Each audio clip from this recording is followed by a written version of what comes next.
You ready? Go ahead. Go ahead whenever you. Go ahead and do the intro, and then I'll read.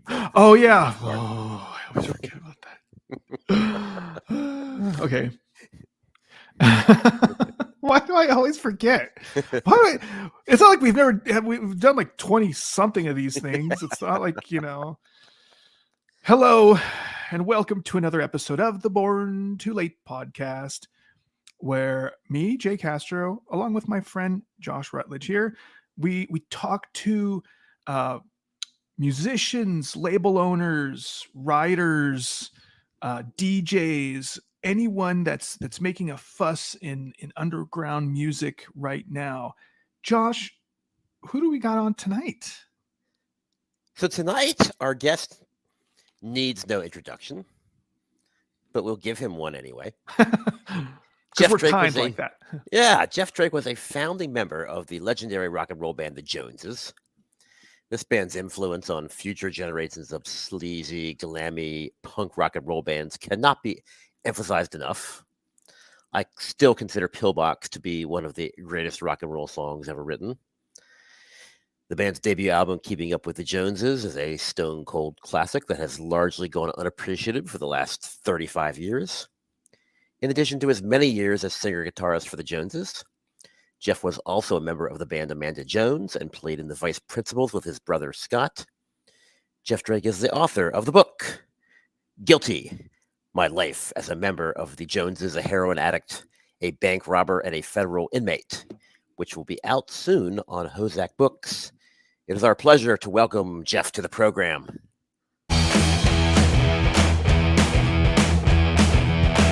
When every day's feeling like a Monday morning, staying out late, kinda gets boring. Do what you want when you wanna do something now. I'm getting older by day, younger at night. I need a little something to feel alright. Yeah, do what you want when you wanna do something now. Yeah, you do what you want when you wanna do something now. Chances are you've made some choices, but I'll hear your inner voice. Cool, man. Well, Jeff, thank you so much for coming on our humble program, man. We appreciate you lending us your evening. Sure. Thanks for having me. Of course. So, if you don't mind, we can jump right into it. Sure. Let's go. All right. So, I want to start with young, impressionable Jeff Drake. Okay. So I want to know. What age are we talking about? Oh, I don't know. Maybe. I don't know. Whenever it's so different. Let me just get to the question first, and then you can answer. So I was just curious what band or musician prompted you to want to get up and play an instrument or start writing music? Well, that's easy. My mom went and took me to see The Song Remains the Same, the Led Zeppelin movie. And when it came out in about 1975, I think, I was 14, 15 years old. And I wanted to be Jimmy Page. Didn't quite make it. You're close, man. You came closer than most. Okay. So what age? Oh, you said you were 14 or 15? Yeah, and I was already a Led Zeppelin fan, and I loved the Rolling Stones already, and I was already into the New York Dolls and stuff like that. But it was actually seeing that movie and seeing Jimmy Page play guitar and stuff that made me decide I wanted to play guitar. Yeah, isn't that interesting how watching a performance has that much more of an impact as opposed to just like listening to like Led Zeppelin records? Yeah, it really had a big effect on me. I saw that movie. I went back, I think, maybe 3 or 4 times while I was in the theater and saw it. Oh my gosh. Yeah, I don't think I've ever seen that. No, I haven't seen it on the big screen. Oh. I've seen it plenty of times on streaming or on video. Right. So could you tell us a little bit about how the Joneses got started and just how you ended up playing with Steve Olson and just starting that band? Okay. Well, I was going to high school up here in Merced, California, and I was originally from Southern California, Anaheim area. And when I graduated high school, I moved down to Southern California again. And one of the first nights I was down there, I went to the Cuckoo's Nest, the famous Cuckoo's Nest down in Costa Mesa, to see Agent Orange. And unfortunately, they canceled. And instead was a band playing called the Aristocats, which was Steve Olson playing bass, Joe Escalante on drums, and this guy named Johnny McCarty playing guitar. And they were playing Down the Road to Peace and, all the, some songs that I knew and loved. And the main thing that drew me to them was they were wearing brothel creepers. And I had a poster in my room with the Professionals on it, Steve Jones and Paul Cook. They were wearing brothel creepers. I always wanted a pair of those shoes, so I went up after they were done playing and asked them where they got those shoes. And they told me, and we started talking, and I told them that they needed a guitar player. And so we started playing together. And then me and Steve Olson were in a couple rockabilly bands like that, and I kept getting fired. And then he would get in another band and bring me along, and I would get fired again. And finally, we decided we should probably start our own band. And that's when we got together with Mitch and Ron Emery and started the Joneses. Interesting. So, have you heard of Steve Olson before you met him? Like, No, did you know he was I a had no idea. skateboarder and stuff? I had no idea who he was. I didn't know what skateboarding was. When he told me he was a skateboarder, I thought he was kidding. I had a skateboard when I was a kid, but I didn't realize it was, an industry and that he was the world champion or anything like that. We got along good. We had similar musical taste. We liked to have fun. And then as I was around him more, I started realizing that he was this famous guy that all these people worship, for his amazing skateboarding abilities. Yeah. So the Joneses got voted best live band. Best loved band. But best what? Best loved band. Oh, was it best loved? Yeah. Okay. Loved. By LA Weekly, the readers poll? Yeah. 1983. So what did you guys think of that when you saw that? Well, it was exciting. We were a relatively new band. We'd already gone through a couple personnel changes by that point, but the first Joneses gig was in Christmas Eve of 1981. Oh, so wow. in 1983, we'd only been around a year and a half or so. And we knew we were getting really popular because we were drawing big crowds and stuff, and there was sort of a thing happening. But that was really cool, was winning the LA Weekly contest, because in those days anyway, the LA Weekly was like the local Bible for live music and bands and stuff. And everybody read it every Thursday when it came out. And that was really cool. That's cool. Yeah. So tell us a little bit about what it was like playing in a band in Hollywood at that time. Because I mean, you got the punkers on one hand, you got like the Sunset Strip guys on the other, and it's like you guys were like in the middle, it seemed. Right. It was really crazy. Looking back, I was really brazen, thinking I could move from a little place like Merced and go down to LA and sort of make it there, because I was just beginning as a musician, really. I mean, I was still really young. I was only 19 or 20 years old, and I hadn't started playing until I was maybe 16 or 17. So I was still really new. And but it was great. And that's exactly why we started doing what we were doing, is because at that time there was hardcore punk, and there was the rockabilly thing was kind of dying out. Motley Crue was just starting to get known. There was bands like Quiet and Riot and stuff like that on the Sunset Strip, and we didn't really fit in with any of that. We kind of wanted to be, well, when people would ask us, we would tell us that we were like if Eddie Cochran met the New York Dolls at Chuck Berry's house. That's what we would say. That was the kind of music we wanted to play. And nobody was really doing that. Nobody was really playing just rock and roll. It was kind of hardcore punk or heavy metal or whatever. We just wanted to play good sort of 50s based rock and roll, but not be like a revivalist thing, not too I mean, that's why I kept getting kicked out of those rockabilly bands, was I wasn't traditional enough, I put distortion on my guitar, and it wasn't just howdy doody is how I called it.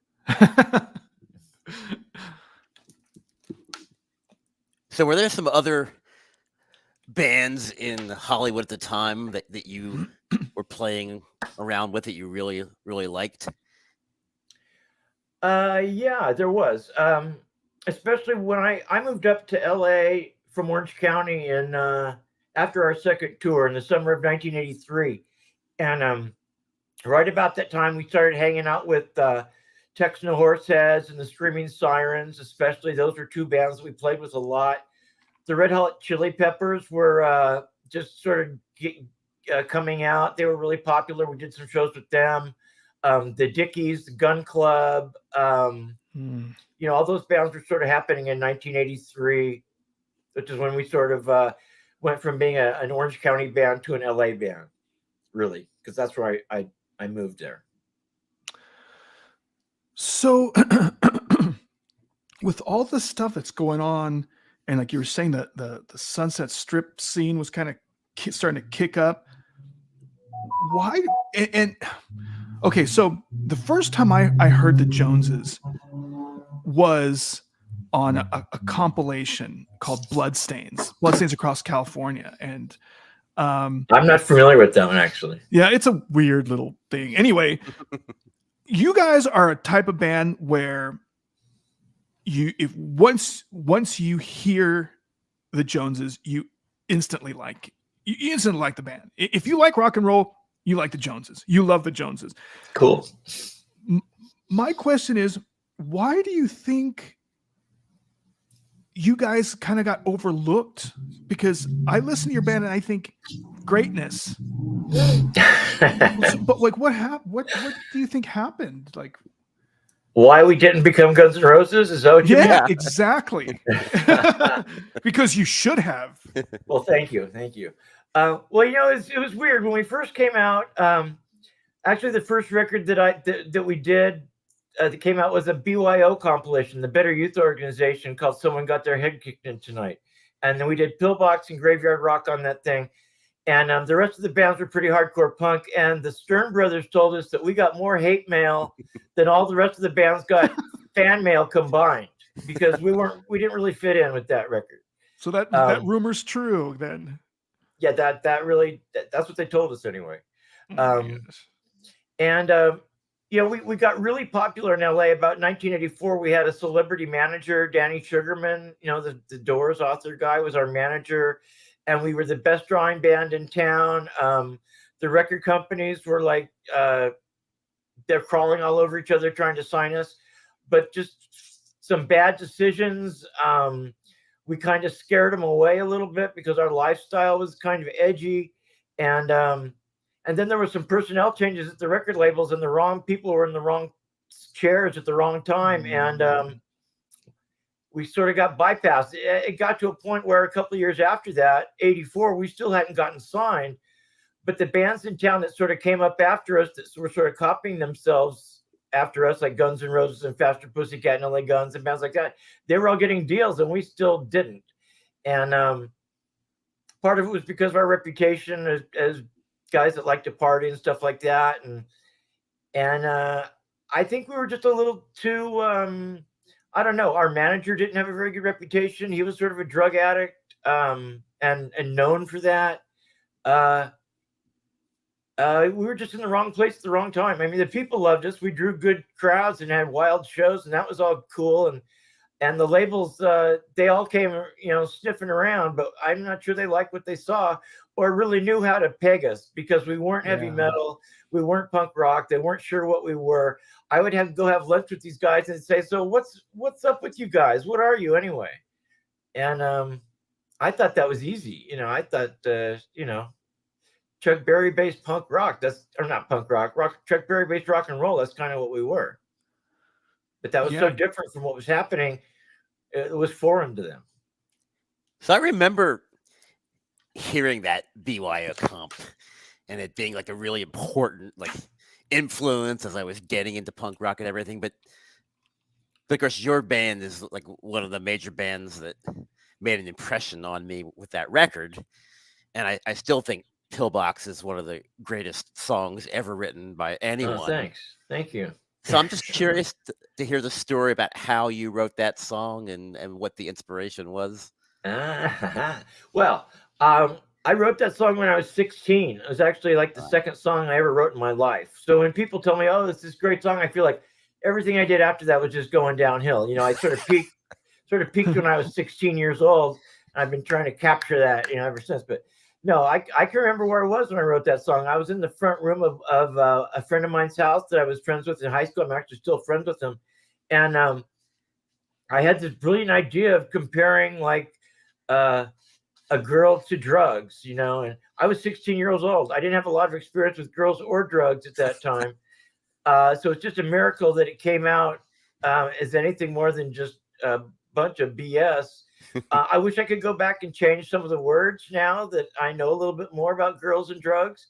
But it blows my mind that people like it so much, because there was even a time in the mid 80s, the Joneses stopped playing that song because I didn't really like it that much. I thought there was too many chord changes. And it wasn't really until like sort of the mid 90s when the internet came out that somehow that song sort of took on a life of its own. And we started playing it again because we were getting all this sort of feedback, or I was, about what a great song it was. And I think that, like I said, I blame that sort of on the internet, because people all over the world could hear that song. And so then we had to start playing it again. That song's made me more money than all the other songs put together. Wow. Oh, wow. Yeah. And I don't really like it that much. I don't think it's the best song I ever wrote. That's for sure. Really? Oh, wow. Oh, yeah. Yeah, we love it. Too many chord changes, man. It's too busy. So thinking all these years later, how do you feel your debut album, Keeping with the Joneses, holds up over time? I don't know. I wasn't really happy with it when we did it. That was the first time we were really in the studio for more than just a couple hours at a time. So it seemed like it took a long time to make it. And, you know, there was a lot of drugs, like there's a lot of cocaine in the mic closets and stuff. And it seemed like a lot of wasted time. And it kind of has that 80s overproduced sound. And I think the Criminals record is much more, I like that record more. It sounds like more what I was hearing in my head, you know, when we made it. I was kind of disappointed with Keeping Up with the Joneses. I think there's too much harmonica. You know, I could pick it apart like that, but I think the Criminals record is more, it's got more energy. It just sounds more dangerous. I think Keeping Up with the Joneses, I don't know. It seemed like they were trying to, the guys that were producing were trying to make, well, they pretty much just recorded this live. So I can't say they really changed much of anything, but I don't know. I was just never really happy with that one. So the Criminals record would then probably be what you think is the definitive Joneses record. That's what I would say. That, like I said, that was the record when we made it. And since then, that sounded most like what I was hearing in my head, you know. And yeah, we were young when we made that record. I think I was we recorded that in the fall of '82, so I was 21, and we were seriously partying. Like, I had just gotten a big jar of Quaaludes in the mail, and we were drinking Jack Daniels and shooting heroin. You know, Steve Jones from the Sex Pistols was supposed to produce that record, and he ended up not doing it. But that's too bad, because that would have, I think that would have, it would have made a different sounding record. I think we would have gotten a lot more of attention than we did otherwise. Wow, for sure. You want to hear the story? Yes. Okay. You don't even have to ask. Okay. Joneses were playing in New York City, and this is the first tour we did in the fall of '82, and we ran into Steve Jones at the A7 Club, this club we were playing, and he came there because he thought we named our band after him, and so that's why he came down. And after we played, he talked to us and introduced himself, and that was that. And then when we got back to LA, we did a show in Anaheim at this place called Radio City, opening for a band he was in called Checkered Past with Michael DeBars and I think the Sales Brothers and Clem Burke maybe. And I sat and talked to him at the bar, and I was telling him, you know, those professional singles, they sound great, but at that time the Professionals album didn't see it coming had come out. I said that doesn't sound as good. What happened? And he was telling me, oh, I produced the singles, that's why they sound so good. Somebody else produced the LP, that's why it sounds so crappy. And I said, well, we're about to do a record. Do you want to produce our record? And he said, sure, I'd love to, because at this point he was living in LA. And so we started hanging out with him and getting high with him and stuff. And he came and played with us at this club in the South Bay called Mr. Froggy's or something like that. He got up on stage and did Chatterbox and Born to Lose. And then when it came time to record the record, he said he wanted $1,500 to produce it. And we didn't have anything close to that. We were broke junkies, and he said, sorry. Anyway, as it got closer to time to record, his price kept going down. And finally, when it came to be the night we're going to record, he said, well, just come pick me up and get me loaded and I'll do it. And we were in Orange County and he was in Hollywood. Nobody wanted to drive up there and get him loaded, which is a shame because, like I said, had we actually done it with him, I think things would have been a lot different. I would still regret that. But yeah, he was supposed to produce that record initially, and we just couldn't afford him.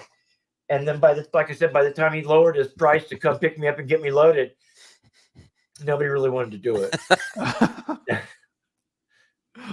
Oh my gosh. Yeah, that would have changed things for sure. Yeah, just to have his name on the record would have been a big deal. And I'm sure he could have gotten a better guitar sound. And I mean, who knows? It might not have been for the better, but I have a feeling it would have been. Yeah. Yeah. So one more question about the Joneses, and then we'll move on. One of the things that really strikes me about the Joneses is you guys look, like your style. So handsome. Yeah. I mean, in a what do they call it? Like in a non-gay way, the charming rogue kind of way, like.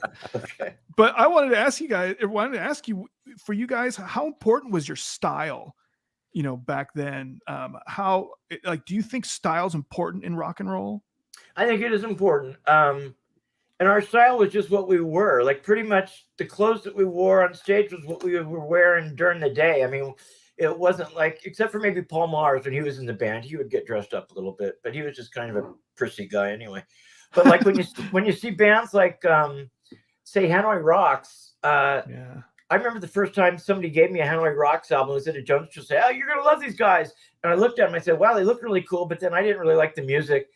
And I think that a lot of their popularity was just based on how they looked. Somebody was putting a lot of money into their clothes and their appearance and stuff. And we weren't. We were just kind of street urchins. We would get our clothes at secondhand stores or whatever.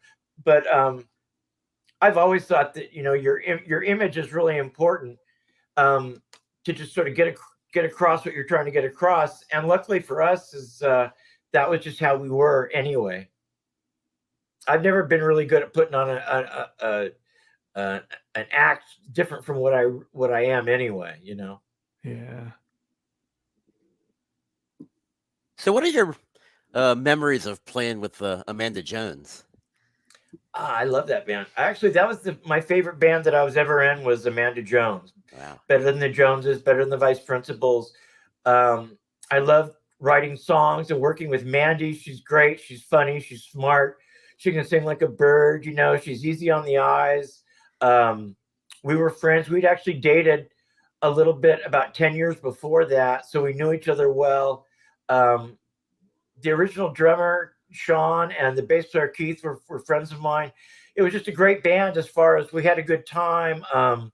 It was a really creative period for me as far as writing songs with Mandy. I think I played my best guitar playing probably on that record. And it was a really relief for me not to have to sing, because I never really enjoyed singing. And I could just play guitar and sing backup vocals and write songs, which is kind of where I felt more comfortable, and let Mandy be the one sort of in the spotlight. And she looked better than I did anyway. True. And you guys only released like the one EP, right? That's right. It was a 5-song EP for Bump. Yeah. And that was we did that on the strength of our very first show. Was we played the Coconut Teaser And after our set, Greg Shaw, the guy that on Bump, came up to Mandy and said, "I want to record you guys." And that was our very first show. We were kind of shocked. We had Wow. rehearsed a long time because Manny wanted to be really good before we played out. But I finally drew a line and said, "We got to do a show, man. We've been rehearsing too long." And yeah, he came up and he wanted to record us right away. So we did that. We did that EP for Bump right after the band started playing live. Wow. Nice. It's a good band. I really, like I said, I think that was the best band I was ever in. Were you happy with that, the way that EP turned out? Yeah, pretty much. I produced it with Greg Keane, and Mandy's voice is great. Like I said, the guitar setup I had sounded really good. I thought my playing was really strong for me anyway, and the other guys in the band were solid. I just I thought that was probably even more than Criminals. That record probably sounded more what I was hearing in my head than anything else that I recorded was Amanda Jones. Oh wow. We sort of wanted to be like I was saying, the Joneses wanted to be if Eddie Cochran met the New York Dolls at Chuck Berry's house, we sort of wanted to be Amanda Jones if Blondie was, if Debbie Harry was singing for the Avengers. We kind of wanted to sound like that. Oh, nice. So I want to talk to you a little bit about Vice Principal's album. Uh-huh. Were you happy with the way that turned out? Do you think it still holds up? Yeah, I do. You had a smile on your face, like you wanted to say something else. Well, I don't know. That record, that was a funny thing because that record was actually supposed to be a solo record for me. The Vice Principals, it never was really supposed to be a band, at least from the start. I was setting things up to do a solo record, and me and my brother were kind of estranged at that point. And I tried to bury the hatchet a little bit by recording a song that he did with his old band, the Suicide Kings, called Switchblade. And so I asked him if it was okay if I record that, and I asked him if he wanted to sing backups on that song. And we talked a little bit, and we decided, well, maybe we should just do a band, and we'll trade off singing and like that. But as it turned out, I didn't get to sing but one song, and that was too bad because I thought it would have been a little bit better if I had done more singing, and I thought they mixed my vocals down really low on that one. That's too bad because that was a good song. But I like the way that record sounds. The guitars sound really good, and I thought my brother he sings the way he sings. I thought it would sound better had I been the singer, but that's just because I like the way I sing better than my brother does. But that's just my personal choice. A lot of people like the way my brother sings, and neither one of us are really trained singers, so it's not like I'm Pavarotti and he's not. But I don't know. Especially with the songs I wrote, I just thought that I would have sung them better. Not that he did a bad job, but he didn't. He did really good. But I don't know. I thought it would have been better if I would have been the singer. But I didn't want to be this. I didn't want to be the singer. I wanted to sing some, but not all the songs. But we got to a point where I said, "Hey, I thought I was going to get to sing some of these songs," and Scott said, "Well, what am I going to do while you're singing?" And I said, "Well, I don't know. You spend half the time down in the audience anyway. Go get a beer. Go get a blowjob. Do something. And I'll sing while you can play tambourine or something." But anyway, that's actually why the band broke up, was because Scott didn't want to relinquish the microphone, and I wanted to sing a little bit more than just the one song. So did you guys play many live shows at all? You did? We did. We just weren't together for that long. We were only together for about a year. We did a big festival in Las Vegas called the Shakedown, and we played a lot of shows in LA at the Garage and the Foothill, and we played in San Francisco and Sacramento. So we were playing a lot, but it was just a sort of compressed period of time, just for about a year, maybe 2000, 2001. I think our first rehearsal was in February of 2000. We recorded Memorial Day weekend of 2000, and by April of 2001, we were done. So I wanted to talk about your book is coming out. Yeah. So we really wondered, like, what was it that kind of inspired you to actually write a book and start collecting your thoughts and stories for this book? Well, I have a friend, a guy named Jeff Davis, that he actually put out the Anita Fix EP that the Joneses did. And he's been telling me for about 30 years that I should write a book. And I just didn't sound like something I wanted to do. I didn't think I had enough discipline to sit down and write a book. If somebody wanted to write a book about me, I would help them. I thought that would be more likely to happen. So I just never really was serious about the idea. And then in January of 2021, my wife left me, and I had a lot of time on my hands, and I was just sitting around bumming out, feeling sorry for myself. And I was talking to my friend Jeff Davis. He said, Jeff, now would be the perfect time to write that book. And I thought, maybe you're right. And he's like, do it before it's too late. You're not a young man anymore. You might not get another chance, blah, blah, blah. And so I did it. It took me a long time to get started. I would start out writing about an hour a week. And I figured at that rate, it would probably take me 100 years to finish. And that went on for a couple months. And then finally I just said, I got to get serious about this. And so I started writing every day. And then I got where I kind of got some momentum and was enjoying it. And I would do it until my back hurt. And then I would stop for the day. And the really intensive writing part took me about 2 months, about 4 months altogether. But the first couple of months, I really wasn't doing it. I was just kind of thinking about doing it. So how did you get with the guys from Hozak? Well, once I was done with it, I figured, I got to find somebody to put this out. I didn't want it self-published. I thought that would be lame. I didn't want to do like a vanity press or anything like that. So I asked my friend Iris Berry, who has a little publishing house in LA, if she wanted to do it. And she was too busy. She said, her release schedule was full. We've been friends for like 40 years, but she just couldn't or didn't want to do it. Just, I don't know. Anyway, I think I posted a thing on Facebook or mentioned it to somebody that I had written the book. And this guy on Facebook named John Tyree suggested Hozak. And I had never heard of them. I didn't know what they were or what they did or anything. And I was afraid at that point that I was going to have to probably hit up every publisher in the world with my hat in my hand saying, "Oh, please put my book out. I worked so hard on it. And I have a really interesting story. Don't you want to hear it?" Anyway, I thought it was going to take a long time to find someone to put it out. And Hozak was the very first people that I approached. And the thing that shocked me was they knew who I was. They were Joneses fans. And so that was to my benefit, actually. I didn't have to explain who I was or what kind of story it was. They knew the sort of highlights of it, lowlights, whatever. They knew some of the story, and they were real excited from the very beginning. And so I didn't have to shop my book. It was just I contacted one guy, and they said yes before they even read it.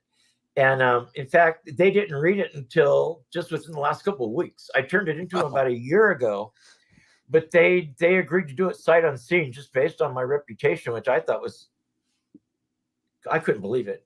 I mean, I'd never written anything, so they didn't know if I could string 3 words together, but they agreed to do it. And then finally, actually last week, they said, "Wow, this is really great, Jeff." So all that time, they had no idea.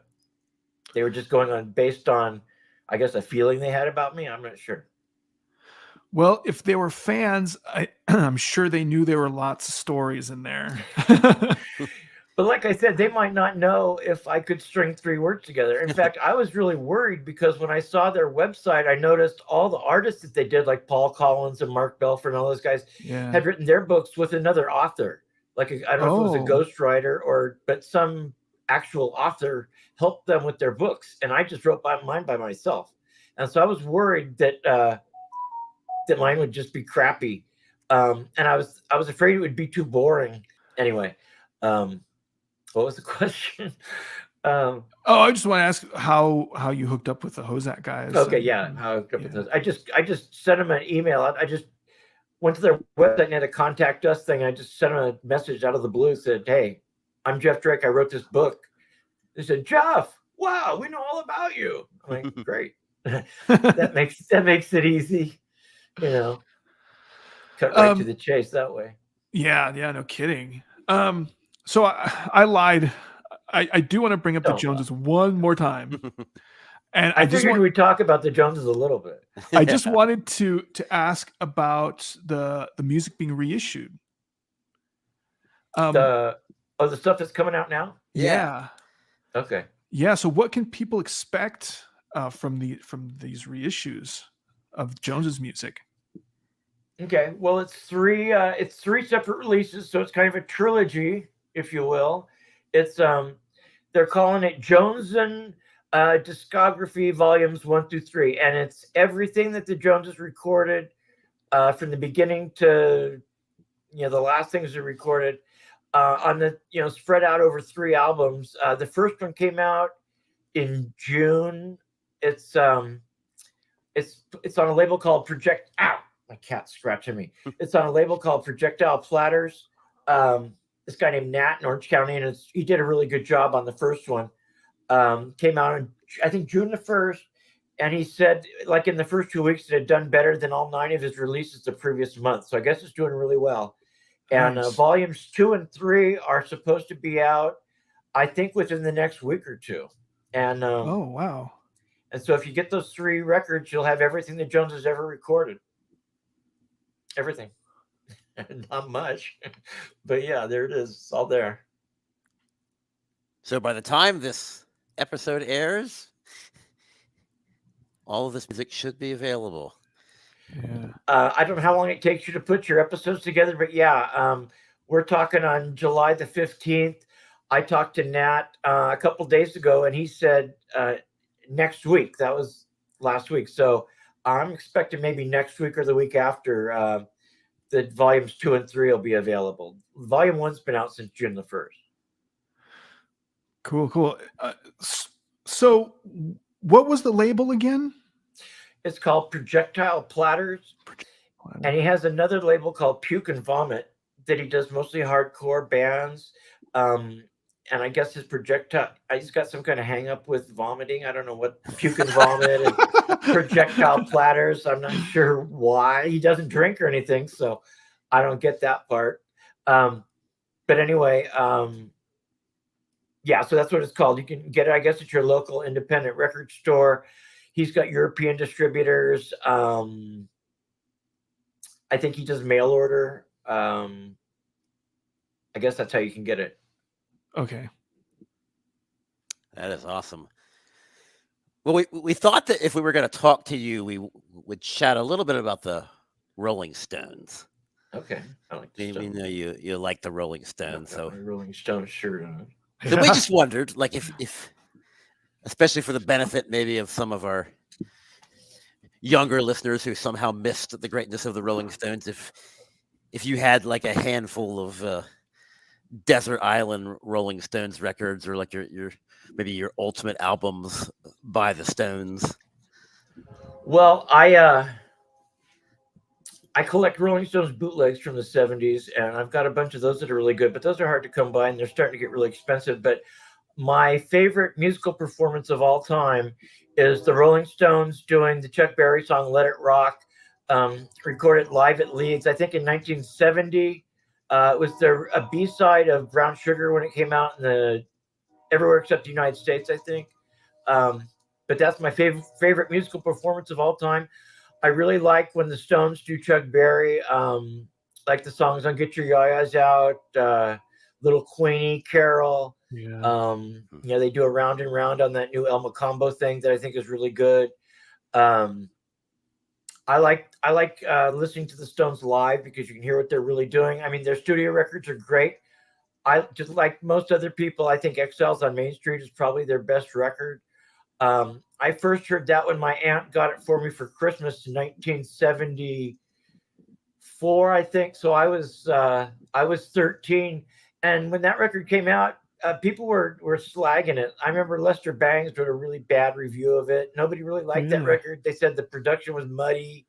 There was no really up-tempo songs, and it was just a downer and a bummer. But I liked it immediately. I remember, especially side one. I would put side one on and play it over and over and over and over. And it took me a while to get into sides 2, 3, and 4. And I can remember listening to All Down the Line and thinking it just sounded like a bunch of noise. It took me a while, maybe a year or so, being a teenager, to sort of sort out what was going on in that song and get to where I understood it and the words and the instruments and stuff. But yeah, Exiles on Main Street is what I would, if you're going to buy one Stones record, I would get that one. I also, one I like that doesn't get a lot of love is It's Only Rock and Roll. I think that's because that was the Stones album, that the first one that I got when it first came out, that I was waiting for it to come out. I think I was about 13, and that's when I was just discovering the Rolling Stones. And so that record has a special place in my heart. It's Only Rock and Roll, but I like it. Nice. So let me ask you a quick question. Did you have a similar experience when you saw Gimme Shelter as you did when you saw Song Remains the Same? No. Well, yes. No. Yes, in the way that when I saw that, I really wanted to be the Stones in 1969. I wasn't sure if that was possible. I know now that it wasn't. But it wasn't like when I saw The Song Remains the Same, and just that's what really inspired me to play guitar. But by the time I saw Gimme Shelter, I was a little bit older, and I was already very, very much into the Stones, especially that time period from, say, 69 to 72. At that point, for me, they were just gods, they're, and after the 72 tour, I mean, they were kind of like 69 through 72. They were just kind of like this pirate ship that was just sailing along from town to town, and just, with all the debauchery. And, of course, I've read all the books and stuff. But then after that, it kind of changed. The tours got bigger. But like that 72 tour with Bobby Keys and Jim Price on horns and stuff, the Cocksuckers Blues movie had a big impact on me. Ladies and Gentlemen, the Rolling Stones is a really good one. So that tour, especially, that I have a lot of bootlegs from that tour, 72 tour, and that record, Exiles on Main Street, that's sort of where I see sort of the peak of Stones. But yeah, those movies had a big effect on me. I really wanted to be sort of the sixth Rolling Stone if I could somehow manage to move heaven and earth and make that happen. But of course, I knew that was physically impossible. Yeah. Well, it's always hope. And you, like I said, you came closer by starting the Joneses. You got closer than anyone else. Someday time travel may be possible. Who knows? Who knows? Yeah, I never know. Well, Jeff, we've taken enough of your time this evening. That's been fun. Thanks for having me. Of course. Thank you so much. And I just want to say, go and to our listeners to go and get these Joneses reissues on and the Projectile book. Platters, and the book that will be out soon on Hozak Books and Records. Guilty. And the book is called Guilty. My Life as a Member of the Joneses, a heroin addict, a bank robber, and a federal inmate, by Jeff Drake on Hozak Books. Get that. I'm surely packed with stories. And I'm for one going to get that. What's that? And a couple what? There's a couple in there. There's a couple stories in there. Sure there is. It will be our summer reading for sure. There you go. It's good for on the beach. Did they say about how long that's going to be coming out?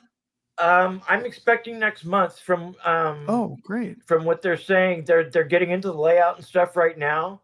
I think next month. Yeah, we're about the middle of July, so I would say next month. Awesome.